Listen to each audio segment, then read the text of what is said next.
Welcome to the Fragments of Silicon reviews. Final reviews for 2019 up this week. Let's see, we got 3 reviews. The first of which is the Pit Infinity.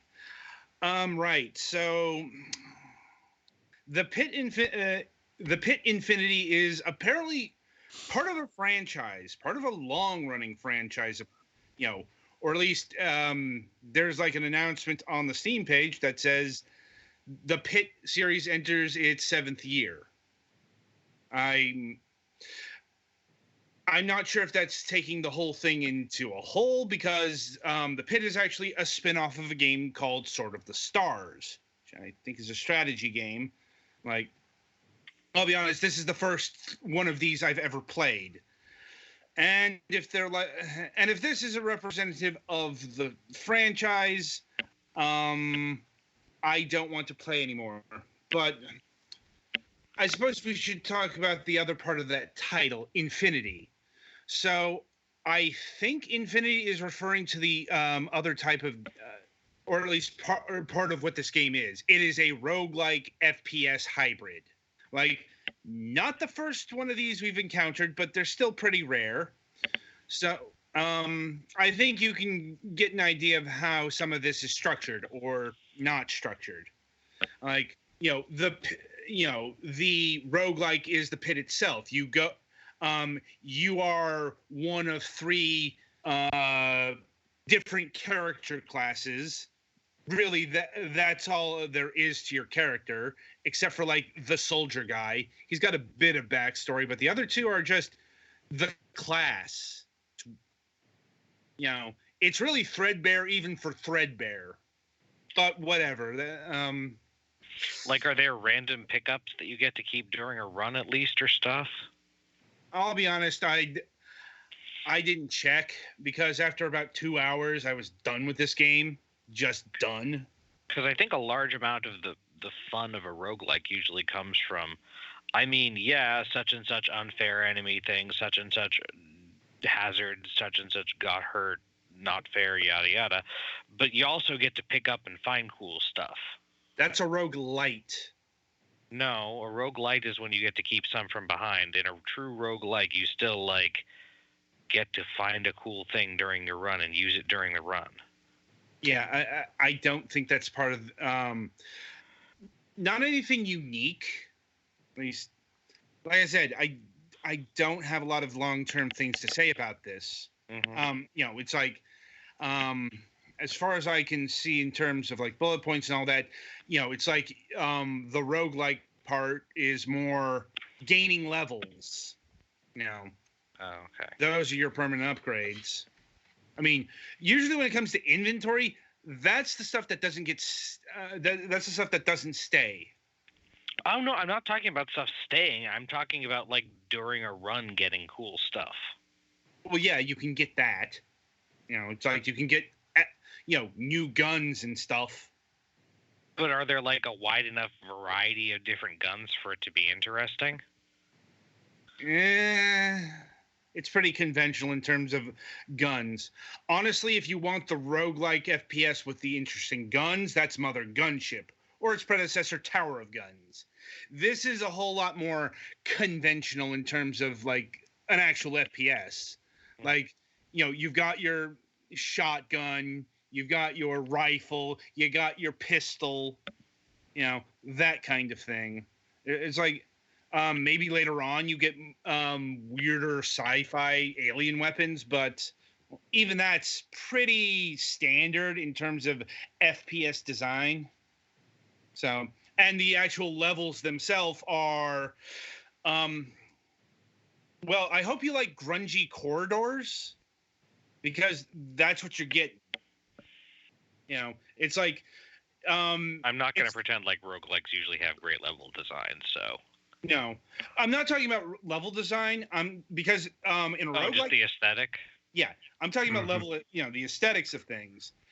Which once again, roguelikes tend to not have good of that either. I've found it's like more often than not. It's like, yeah, everything still looks the same. Oh no, it's another floor of a dungeon. Yeah.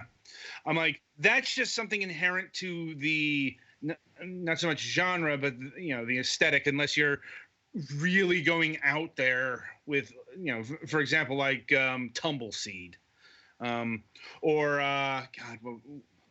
Galaxy, which was a roguelike shmup.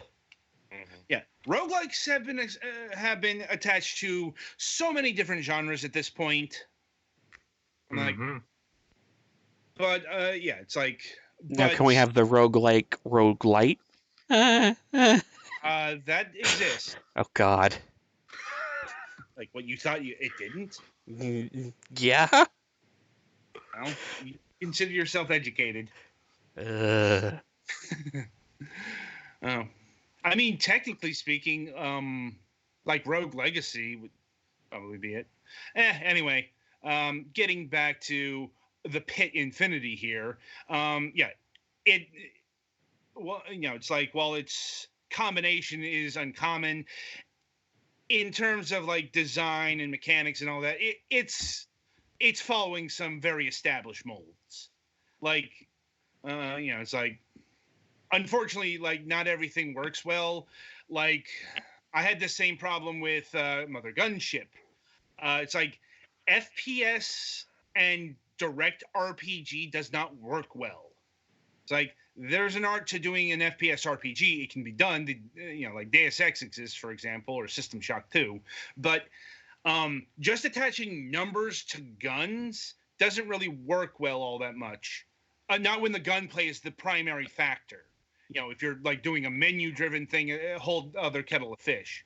But just attaching numbers to bullets, it doesn't work out as well as people think it does. Because that means you shoot something square in the face and it's not dead. Hmm. You know, Mm-hmm. maybe that's a me thing. Um, Granted, most of the enemies, like in the beginning, are your common vermin, and let me tell you, fighting that shit is just the worst in this game because you're fighting rats, you're fighting snakes, you're fighting this kind of garden variety pest, and they're fucking small as shit. So aiming at them is fucking hard so they basically because committed one of the cardinal sins of FPS. it's um because the gunplay is fucking garbage. Like it's some of the twitchiest, most spastic um, gun feel I've put up with since I think about Mother Gunship. I had like this exact same problem with that game as well, and like it's one of those things you really got to nail down. Like I don't know now. I don't know if this was just mouse acceleration and if there's something I had to do to turn that off, or if it's more inherent. But it's like out of the box, just moving things was way too fast. Like this is one of those things you really got to nail down with an FPS, or it's just fucking garbage. And it did it here. That's why I only put it about 2 hours. It's like when I died, I'm just like, oh, thank God, I don't have to play this anymore. Like, you maybe call that unfair, but you know, it's our policy is if a game is sucking like an hour in, 2 hours in, it's probably not going to get better 20 hours in. Like, I know there are games that do that, but fuck the games that do that. Like, but anyway, uh, let me think. Uh, there's in terms of music, nothing too memorable there. I mean, really really that's this game in a nutshell. Outside of the actual like combat, like it's pretty generic, but the thing is, it kind of has to be because you know they didn't build anything here. It's all procedurally generated. I guess you could say they built the assets, but if you know how procedural generation works, it's it's all assembled at random. You know, therefore giving us an infinite range of the same thing. I think that's one of the reasons why, just in general, roguelikes aren't my favorite thing. It's all so very samey because it has to be. Like, you know. But once again, that's a more subjective thing.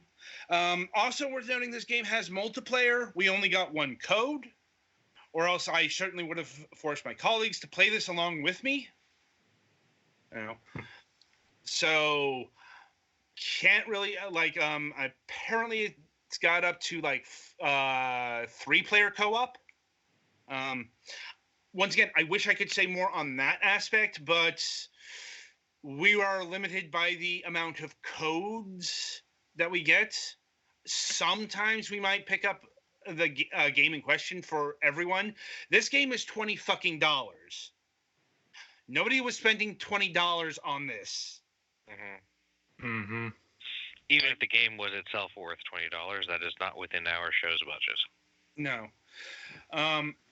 But it sounds like the game isn't even necessarily worth $20. So. No. It's like maybe if you can fix the movement issue. Oh, and also this game has fucking motion blur turned on by default. Yeah, that was a fucking combination. I'm glad I don't get motion sick. Yeah, you would have had me throwing up all over my keyboard. Oh, I don't doubt it. It was fucking. That was double garbage. Like, yeah, it's like, make sure you turn that off. Anyway, so yeah, overall rating, one of the worst games I've played this year.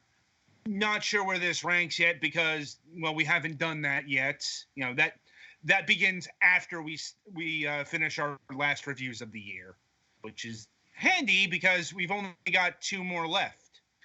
And indeed, kind of done with this one. So be sure to tune in after the break as the College will be delivering our last Switch review of the year with Monster Jam Steel Titans.